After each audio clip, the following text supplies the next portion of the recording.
Bom dia! Tudo bom? Oi, parece que tô meio rouca. Tudo bom, Ali?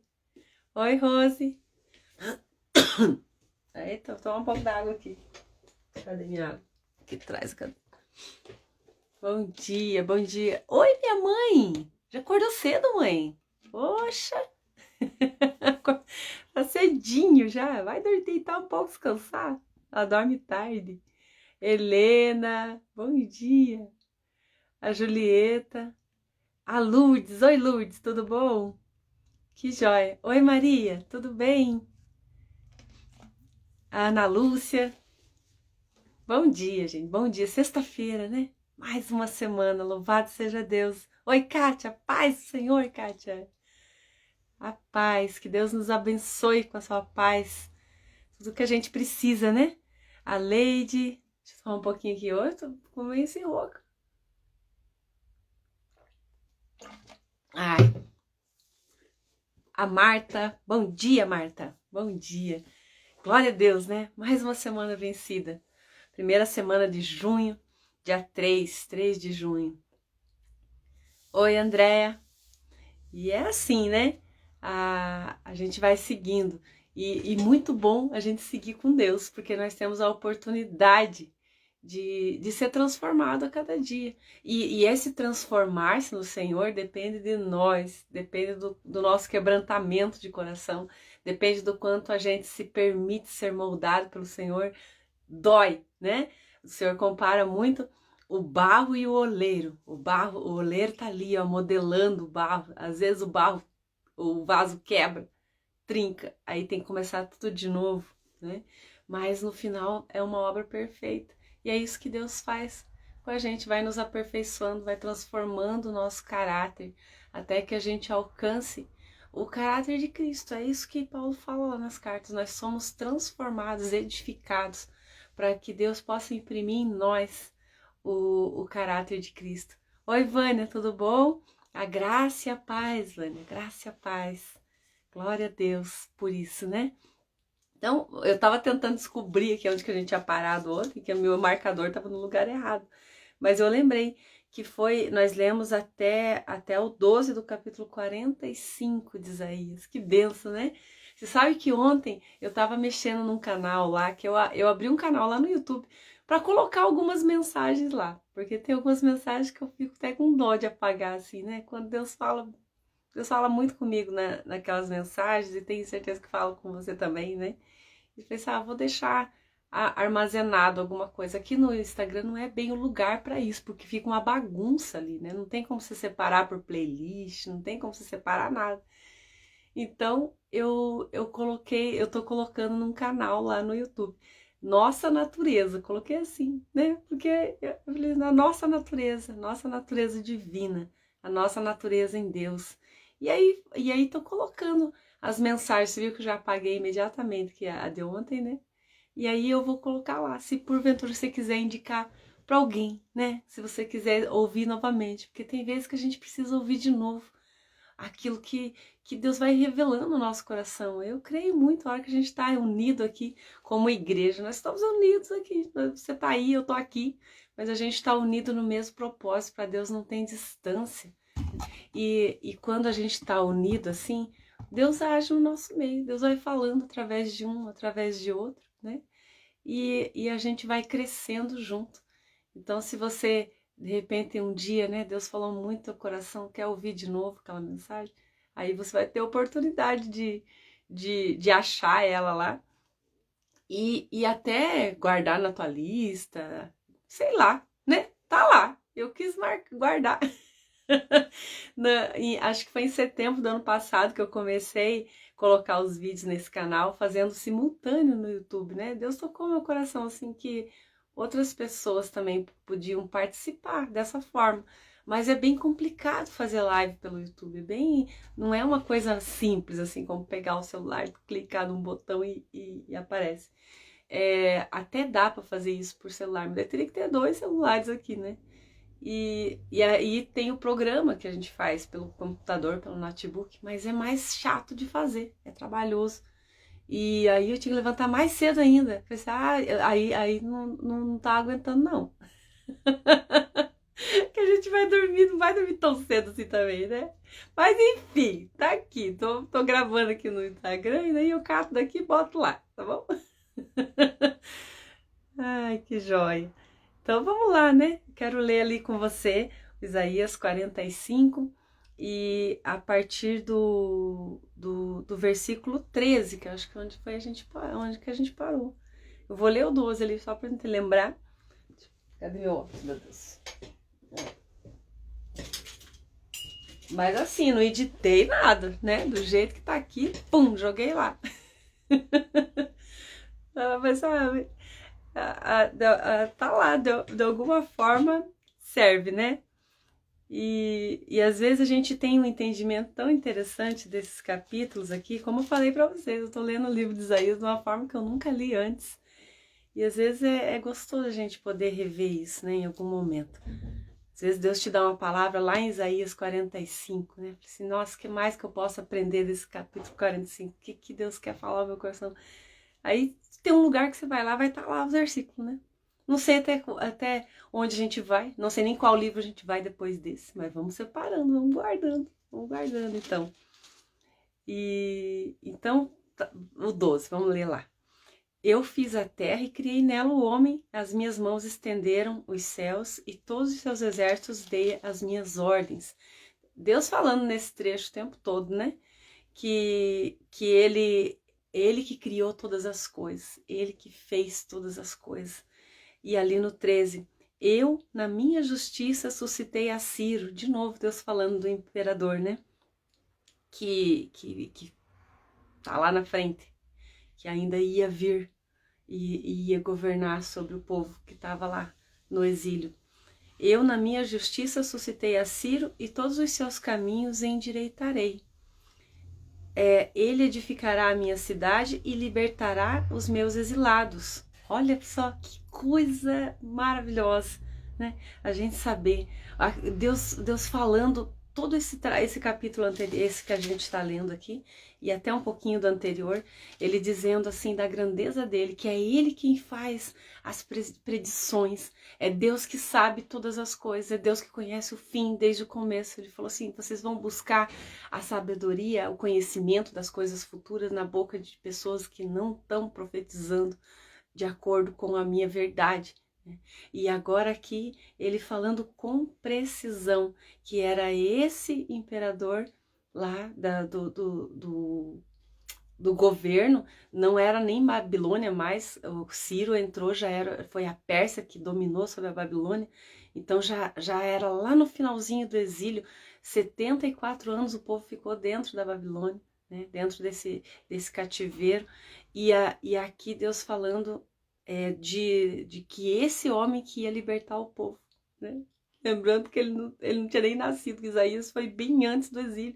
Bem antes não, Isaías profetizou e ele não chegou aí para o exílio, porque ele era idoso já, né? E ele falou muito sobre o que ia acontecer, falou de muitas coisas vindouras. E aqui com precisão ele fala que é esse homem, né? Ele edificará a minha cidade. Foi isso que ele fez. Lembra que eu falei ontem isso?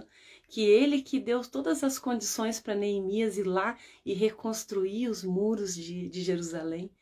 Muito tempo depois, isso aqui aconteceu. Ele edificará a minha cidade e libertará os meus exilados, não por preço nem por presentes, diz o Senhor dos Exércitos. Não ia ser daquela forma que Deus tinha tirado o povo do Egito. Isso que ele está falando. Não vai ser daquele jeito. Deus não vai precisar mandar praga, Deus não vai precisar fazer nada disso. Ele, por livre e espontânea vontade, ele vai libertar o povo e vai ajudar a reedificar a cidade. Assim diz o Senhor, a riqueza do Egito e as mercadorias da Etiópia e os sabeus, homens de grande estatura, passarão ao teu poder e serão teus. Seguir-te-ão, irão em grilhões diante de ti e prostrarão e te farão as suas súplicas, dizendo, só contigo está Deus e não há outro que seja Deus. Ele dizendo que assim como o povo ia sair de lá do exílio e ia para a terra, muitos povos que estavam ali com eles, que também tinham sido levados cativos para a Babilônia, iam acompanhar o povo, porque reconheceriam que Deus era Deus sobre a vida deles. Quem já leu o livro de Daniel sabe do que Deus está falando aqui, porque Daniel ele estava dentro do governo da Babilônia. Ele foi para o exílio, ele era um rapazinho, né, e ficou lá até velho. E ele, quando ele percebeu que já tinham se dado os anos de cativeiro, conforme profetizou, Jeremias falou da data, dos tempos que Deus ia. Isaías também, Deus falou aqui, né? A gente leu isso aqui em Isaías também, falando que o povo ia ficar lá por 40 semanas, se não me engano, uma coisa assim. Não lembro agora. Mas Deus falou dos tempos nas profecias dele, de quanto tempo que o povo ia ficar lá. E aí ele se deu conta de que já tinha passado esse tempo, já tinha dado esses 70 anos.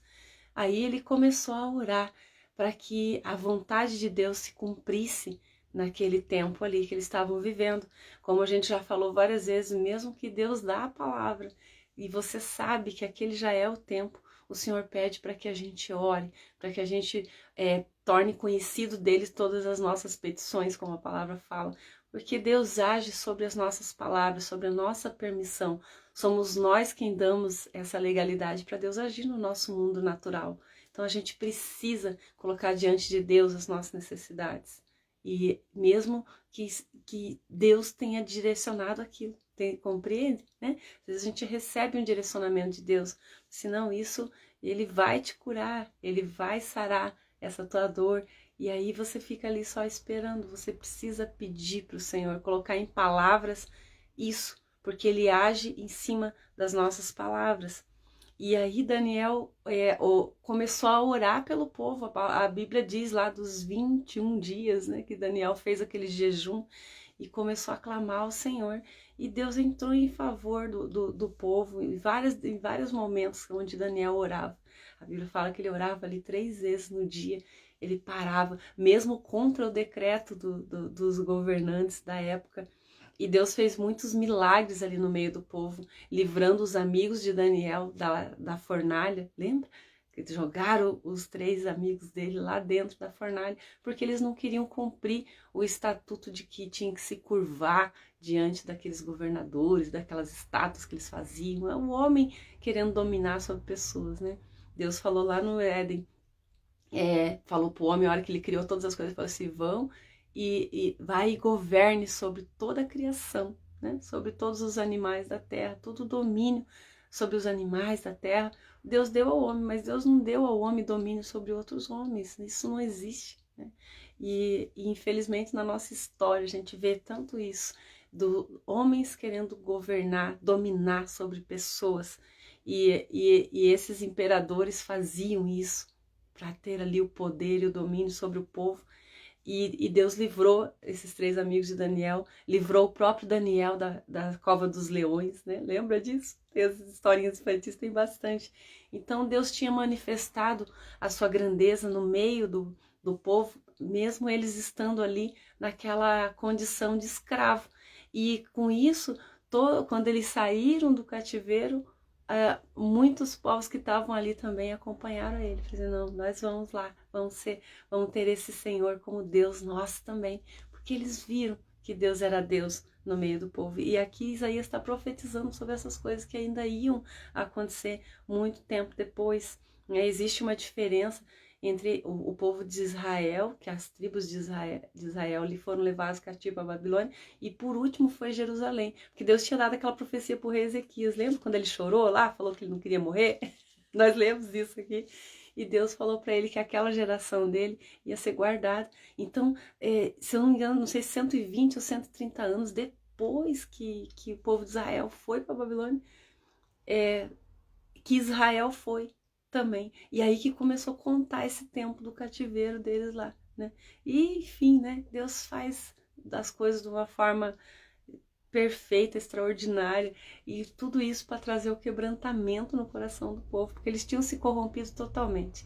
Se eles continuassem do jeito que eles estavam, Deus jamais ia poder cumprir a promessa dele de, a partir daquela descendência de Abraão ali, suscitar o Redentor, o Libertador, que viria, o Cordeiro de Deus, o Filho dele, enviado ao mundo para expiar os nossos pecados. Então, havia um propósito em tudo aquilo que Deus estava fazendo ali no meio do povo.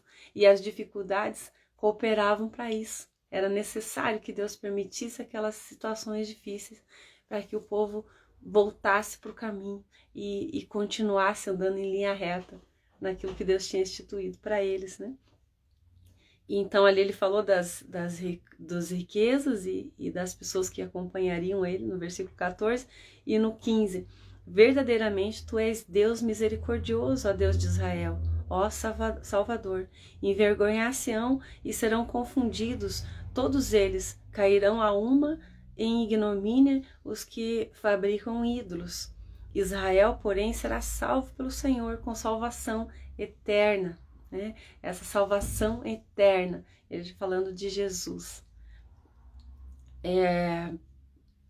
Não sereis envergonhados nem confundidos em toda a eternidade, porque assim diz o Senhor que criou os céus, o Deus que formou a terra, que fez e estabeleceu, que não a criou para ser caos, mas para ser habitada.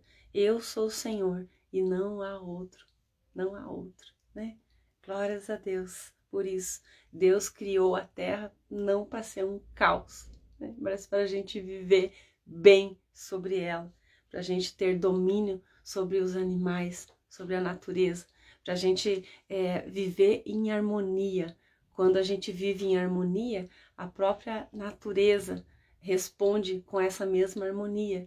E as chuvas vêm no tempo certo, e o frio vem no tempo certo. E não há torrentes de água que inundam tudo, né? Não há terremotos, não é essas coisas todas. Isso é o desequilíbrio da natureza que faz essas coisas. E a palavra fala lá no livro de Ageu, ele fala assim, que a própria iniquidade do povo causa esse desequilíbrio na natureza. Ele falou que por conta do pecado, né, cada vez que a gente erra o alvo daquilo que Deus tem para nós, até os peixes do mar padecem, ele fala assim, né, ele explicando ali o que causa essa desarmonia, esse pecado. E lá na frente, nas cartas de Paulo, ele fala assim que a própria natureza anseia pela manifestação dos filhos de Deus, né? A própria natureza, as coisas que estão à nossa volta, elas anseiam para que Deus seja manifesto através de nós, porque ela, a natureza, vai se restabelecer de novo em harmonia, porque Deus criou tudo para ser perfeito, para ser harmônico, para a gente viver em paz, né? Para as coisas acontecerem, para não ter escassez de alimento na agricultura, porque tudo, quando a chuva vem no tempo certo, quando o sol, o vento, as coisas acontecem com harmonia, tudo vai bem, tudo prospera. E essa é a vontade de Deus para nós, né? Que essa paz dele, que essa harmonia seja restabelecida através dos filhos dele. Você imagine se todo mundo vivesse na graça e na paz do Senhor, né? O que seria se a gente amasse o próximo como a nós mesmos, não fizesse menos para os outros, mas favorecesse as pessoas como nós queremos esse favor? Que se a gente amasse uns aos outros como Deus nos amou, né? Não ia precisar ter guerra, não ia precisar nada disso, porque o amor de Deus ia sobrepor a todas essas coisas. E a palavra fala para a gente orar por isso, orar pelas pessoas, uns pelos outros, né? Orar uns pelos outros, orar pelos nossos governantes, orar para que essa paz do Senhor e essa graça, o favor dele, venha sobre a nossa nação, sobre o nosso povo, sobre a humanidade, para que mais pessoas conheçam, né, o favor, que Deus é Deus, como ele falou aqui, né, que não há outro Deus, não existe estátuas de escultura que substitua a grandeza do nosso Deus. Ele é único, poderoso, e nós temos essa missão, né? Jesus falou, e ele não deu essa ordem só para os discípulos, ele falou: ide pelas nações e anunciai o evangelho, né? E as nossas atitudes fazem isso. Às vezes a gente não precisa sair pregando a palavra, como tem os separados, os santos do Senhor, né? Os separados por Ele para fazer essa obra, essa missão. Deus separou muitas pessoas para viver a obra, para fazer só isso, para anunciar a palavra dele às gerações, às nações. Mas nós podemos ser igreja na vida daqueles que estão à nossa volta. Esse também é o nosso ID. Nós também temos esse papel de mostrar Jesus através das nossas palavras, através das nossas atitudes. E para isso o nosso coração precisa estar cheio dele, porque a palavra fala lá em Provérbios, né? Que a boca fala do que o coração está cheio. A gente precisa se encher daquilo que é verdadeiro, daquilo que é bom, daquilo que é agradável, para que Deus seja manifesto através de nós e alcance as pessoas que não conhecem a Ele. Amém? Que Deus nos abençoe grandemente nesse dia, que Deus abençoe a sua casa, a sua família, que hoje você possa cumprir aí tudo que estava proposto para essa semana. Amanhã é o último dia da semana, né? O sábado é o último dia da semana, a gente às vezes acha que é o domingo, né? Mas o domingo é o meu primeiro dia da semana. Então amanhã terminamos esse ciclo da nossa semana, que a gente possa agradecer ao Senhor. Deus falou assim que Ele trabalhou 6 dias, né? E descansou no 7º dia. A gente possa tirar um dia da nossa semana para agradecer por ela, para agradecer pela nossa semana, agradecer porque Deus tem tido misericórdia de nós, tem cuidado de nós, tem nos ensinado a cada dia, tem nos fortalecido na fé para a gente passar pelas adversidades, sabendo que Ele é conosco. Amém? Beijo grande para você, que Deus te abençoe, né? E na segunda estamos aí de novo. Um ótimo final de semana e voltamos na outra semana aí, se Deus quiser, nesse mesmo horário aí. Beijo grande.